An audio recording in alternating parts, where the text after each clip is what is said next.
So good morning, sir. Thank you for being present along with me on this occasion. So నేను ఒక 10 minutes ఒక human rights అనే subject మీద ఈ concept అనేది చాలా డెలికేట్ కాన్సెప్ట్. హ్యూమన్ రైట్స్ అనేది ఒకరిచ్చే రైట్ కాదు. అంటే ఒకరికి ఎవరికి ఈ రైట్ అనేది వేరే వాళ్ళకి ఇవ్వడానికి కూడా వాళ్ళకి రైట్ లేదు. అదే హ్యూమన్ రైట్ అనే కాన్సెప్ట్. ఎందుకంటే హ్యూమన్ అంటే ఏంటి? ఒక మానవుడికి అంటే ఇంట్రికేట్గా బై బర్త్ ఇట్ సెల్ఫ్ ఆ రైట్ వాళ్ళలో ఉంటుంది. So it is very sad that మనం వేరే వాళ్ళకి ఈ రైట్ గుర్తు చేసే పరిస్థితి మనం తెచ్చుకున్నామంటేనే ఇది చాలా సాడ్. ఎందుకంటే as soon as a human is born వాళ్ళకి ఆ రైట్తో పుడతారు. కాన్స్టిట్యూషన్లో కూడా ఫండమెంటల్ రైట్స్ ఉంటాయి, కానీ హ్యూమన్ రైట్స్ ఉంటాయా? ఉండవు, అంతే కదా. సో హ్యూమన్ రైట్స్ అనేటివి it is a very intricate concept which is by birth a human will have.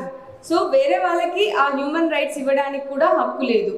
అది నేను చెప్పాలనుకున్న ఫస్ట్ కాన్సెప్ట్. అండ్ మీలాంటి ఈ organisation as an NGO you are doing extremely, అంటే it's a great initiative taken up by the organisers. And ఈ human rights అనేటివి ఒకరు ఇచ్చేది కాదు, మీకు ఆల్రెడీ ఇన్బిల్ట్గా ఉంటాయి అని అవగాహన సదస్సు కండక్ట్ చేసి వాళ్ళకి గుర్తు చేసే ఒక ఈ ప్రోగ్రామ్కి నన్ను ఇన్వైట్ చేసినందుకు first of all I'm very very thankful. Okay, thank you very much. So ఇందులో యాజ్ అ లా ఎన్ఫోర్స్మెంట్ ఏజెన్సీగా, as a representative of law enforcement agency, నేను నా పరిధిలో ఉన్న కాన్సెప్ట్స్ మీతో నేను షేర్ చేసుకుంటాను. సో లా ఎన్ఫోర్స్మెంట్ ఏజెన్సీకి ఒక బ్యాలెన్స్ లాగా ఫీల్ అవ్వాలి. ఎందుకంటే ఒకవైపు మనం ఆర్డర్ మెయింటైన్ చేయాలి, ఇంకోవైపు ఇతరుల రైట్స్ కానీ, ఇతరుల ఒక ప్రైవసీ కానీ, ఇతరుల ఒక ఎలాంటి వాళ్ళకి భంగం కలిగించకుండా మనం law and order justice delivery చేసే పనిలోనే మేము యాజ్ లా ఎన్ఫోర్స్మెంట్ ఏజెన్సీగా ఉంటాం. సో మనకి యునైటెడ్ నేషన్స్ ఫర్ హ్యూమన్ డిక్లరేషన్స్లో వాళ్ళు చాలా క్లియర్గా కొన్ని గైడ్ లైన్స్ ఇచ్చారు. హ్యూమన్ రైట్స్ అనేటివి ఎలా మనము ఎన్ఫోర్స్ చేయాలి, ఎలా ఒక హ్యూమన్కి డిగ్నిటీ అనేది మనము ఇవ్వాలి. Dignity is the only thing for which everybody is craving for, correct కదా. మనం రెస్పెక్ట్ చేయాలి, ఎదుటి వాళ్ళ యొక్క డిగ్నిటీ మనం కాపాడాలి. సో ఆ డిగ్నిటీ అనేది మా లా ఎన్ఫోర్స్మెంట్ ఏజెన్సీ అనే వాళ్ళం మేము ఎలా మెయింటైన్ చేయాలి అంటే, ఫర్ ఎగ్జాంపుల్ ఒకప్పుడు ఎలా ఉండేది?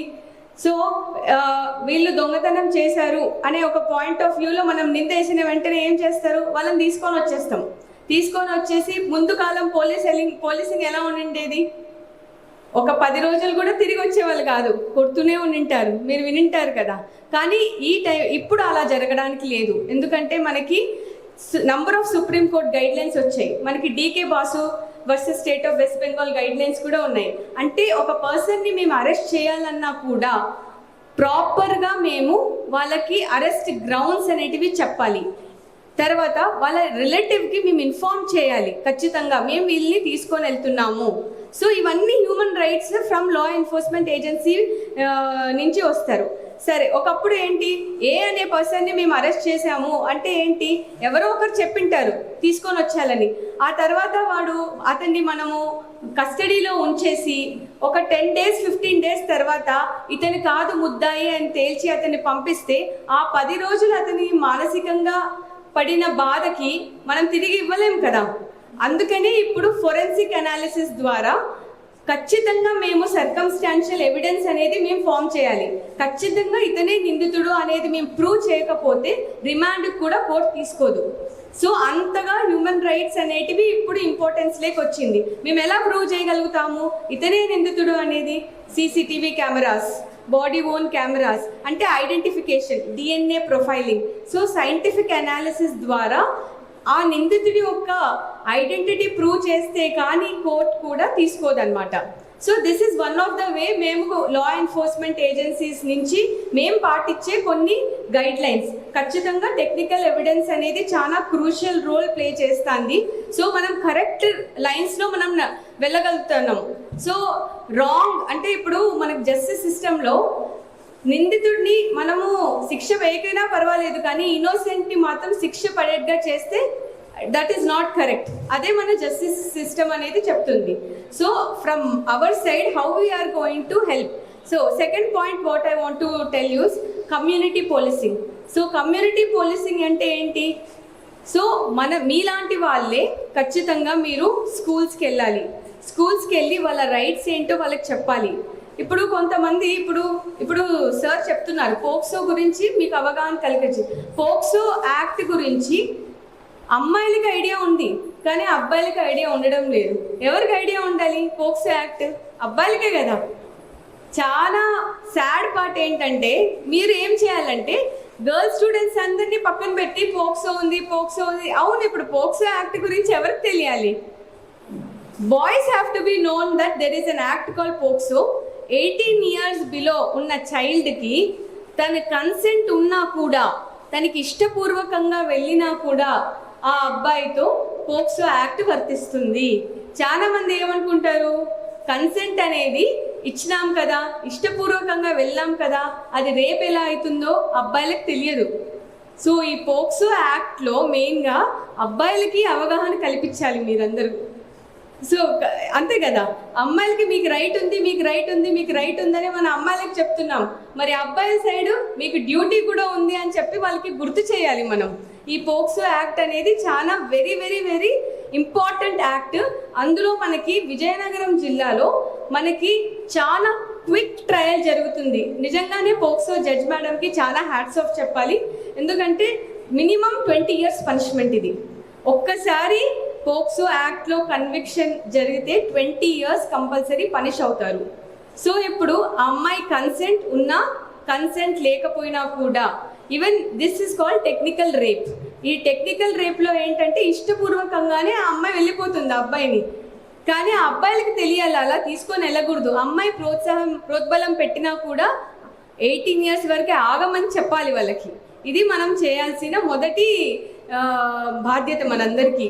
సో ఎందుకంటే ఆ అబ్బాయి లైఫ్ అనేది పాడవుతుంది కేవలం ఎందుకు? అబ్బాయికి అవగాహన లేకపోవడం వల్ల. సో ఎవ్రీబడీస్ రెస్పాన్సిబిలిటీ దట్ ఇలాంటి యాక్ట్స్ ఉన్నాయి. సో ఈ యాక్ట్స్ పరంగా వాళ్ళకి అవేర్నెస్ మనం కలిగించాలి. ఇది ఒకటి ఇంపార్టెంట్. Next child marriages. ఇప్పటికీ యాక్చువల్గా చైల్డ్ మ్యారేజెస్ సౌత్ ఇండియాలో వరకు అయితే చాలా కంట్రోల్ అయింది. సో బీట్ మహిళా పోలీస్ అనేది చాలా ఇంపార్టెంట్ రోల్ ప్లే చేస్తున్నారు. ప్రతి స్కూల్కి వెళ్ళి గుడ్ టచ్ బ్యాడ్ టచ్ అనే కాన్సెప్ట్. మీకు ఒక చిన్న ఎగ్జాంపుల్ చెప్తాను. తెర్లాం లిమిట్స్లో మనకి ఒక స్టూడెంట్, అంటే she's very I think 6th class అమ్మాయి స్కూల్ నుంచి, అంటే వాళ్ళ ఇంటి వాళ్ళు బస్సు ఎక్కేసి ఇంటికి పంపించారు. సో ఆ అమ్మాయి ఇంటికి జస్ట్ ఇంకా రీచ్ అయ్యే టైంలో ఆ అమ్మాయికి తెలిసిన అతను ఆ అమ్మాయిని బ్యాడ్ టచ్ చేశారు, ఇష్టం వచ్చినట్టు బిహేవ్ చేశాడు. కానీ తెలిసిన అతనే. ఆ అమ్మాయి ఇమ్మీడియట్గా పోలీస్ స్టేషన్కి వచ్చి ఇతను బ్యాడ్ టచ్ చేశారు అని చెప్తున్నారు. అమ్మ నాన్నలు అలా ఏం ఉండదు, మనకు తెలిసిన వాళ్ళంటే అమ్మాయి ఒప్పుకోలేదు. లేదు ఇతను బ్యాడ్ టచ్ చేశాడు అని చెప్పి కంపల్సరీ అతను శిక్ష పడాలి అని చెప్పి పోలీస్ స్టేషన్లో కూర్చుంటే ఈ మధ్యనే పోక్సో యాక్ట్ రిజిస్టర్ చేశాము అతని మీద. సో అంత ఇంపాక్ట్ కమ్యూనిటీ పోలీసింగ్ అనేది జరుగుతుంది. అంటే ఆ మహిళా పోలీస్ ఏనాడో అనుకుని ఉండదు ఆ అమ్మాయి చేసిన ఇంపాక్ట్. ఎందుకంటే చిన్న పిల్లల మైండ్లో చాలా తొందరగా ఇది మనకి ఇంపాక్ట్ క్రియేట్ అవుతుంది. సో మీలాంటి ఆర్గనైజేషన్స్ స్కూల్స్ అండ్ కాలేజెస్కి వెళ్ళి ఇలాంటి యాక్ట్స్ మీద పిల్లలకి అవగాహన కలిగిస్తే డెఫినెట్గా ఇది చాలా, అంటే ముందు ఒకప్పుడు మనకు తెలిసిన వాళ్ళే చేస్తారు ఇవి. అంటే మన మామయ్యలే ఉంటారు, తెలిసిన నేబర్సే ఉంటారు. కానీ ఒకప్పుడు భయంతో బయటికి వచ్చేవాళ్ళు కాదు.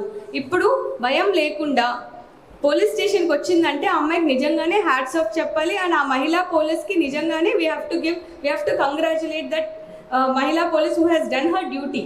So I expect all of you also to give awareness on such rights which are inbuilt. అలానే చైల్డ్ మ్యారేజెస్ గురించి కూడా మనము అవగాహన కల్పించాలి. Because child marriage it is not allowed as per law. చాలా మంది పేరెంట్స్ తెలియకుండా అలా చేసినప్పుడు ఇమీడియట్గా మాకు రెస్పాన్స్గా you have to give us information and మేము ఇమీడియట్గా మేము యాక్ట్ చేయబడతాం. అలానే ఆన్లైన్ బెట్టింగ్ గురించి కూడా సార్ మీకు చెప్పమన్నారు. మీకు అందరికీ తెలుసు బొబ్బిల్లో ఇప్పుడు ఆన్లైన్ బెట్టింగ్ది మేము ఒక పెద్ద కేసు చేస్తున్నాము. ఆన్లైన్ బెట్టింగ్ అనేది చాలా డేంజరస్ గేమ్. ఇది ఒక చైన్ సిస్టమ్గా నడుస్తుంది. కేవలం ఒక లింక్ ప్రెస్ చేస్తే ఆ 5,000 10,000 అనే అమౌంట్తో స్టార్ట్ చేసి 15 lakhs to 20 lakhs జస్ట్ 10 రోజుల్లో పోగొట్టుకొని ఆ డబ్బులు ఎలా కట్టాలో తెలియక వాళ్ళు సూసైడ్ చేసుకుంటున్నారు చాలా మంది పిల్లలు. ఎందుకంటే ఆ గేమ్, ఆ ఆన్లైన్ బెట్టింగ్ గేమ్ అనేది అంత అడిక్టివ్. సో ఇది ఒక చైన్ సిస్టమ్గా నడిచినప్పుడు ఇట్లాంటి వాళ్ళని మాత్రం మేము వదిలిపెట్టము. డెఫినెట్గా దే విల్ బీ పనిష్డ్. మేము ఎలా వీళ్ళందరినీ ఈ చైన్ ఏదైతే ఉంటారో ఈ చైన్ సిస్టంలో వాళ్ళని పనిష్ చేయబడుతుంది. ఖచ్చితంగా we will punish them. Because number of బొబ్బిల్లో స్టూడెంట్స్ విజయనగరం డిస్ట్రిక్ట్లో చాలామంది ఆన్లైన్ బెట్టింగ్కి దే ఆర్ అంటే వాళ్ళకు ఒక అడిక్షన్ అయిపోయింది.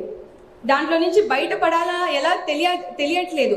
సో ఖచ్చితంగా ఎవరైతే ఆ బిగ్ కింగ్ పిన్స్ అంటారు వీళ్ళని, ఈ బుక్కీస్ ఎవరైతే మనం పట్టుకుంటామో ఫస్ట్, మిగిలిన వాళ్ళందరూ కొలాప్స్ అవుతారు. సో మా సైడ్ నుంచి మేము ఖచ్చితంగా దీన్ని సీరియస్గా తీసుకున్నప్పుడు మీ సైడ్ మీరు ఒక ఇన్ఫర్మేషన్ సిస్టమ్ మాకు ఇస్తే డెఫినెట్గా మేము వీళ్ళ పరంగా we will act. So it is going to be ఒక cooperation and coordination తో we will work together and we will protect, because quality life is the best human right which we can give, a right to live with dignity. So dignity ఎప్పుడు ఉంటుంది? both financially, socially, emotionally, physically, mentally, ఈ అన్ని డైమెన్షన్స్లో ఎప్పుడైతే స్టేబుల్గా ఒక మనిషి ఉంటాడో అప్పుడే వాళ్ళ వాళ్ళ హ్యూమన్ లైఫ్ హోల్సమ్గా ఉంటుంది. Then only that human right అనేది వాళ్ళకి కంప్లీట్గా మనం ఇవ్వగలుగుతాము. So that is what I want to tell, and with this I will end my talk, and thank you for giving me this opportunity.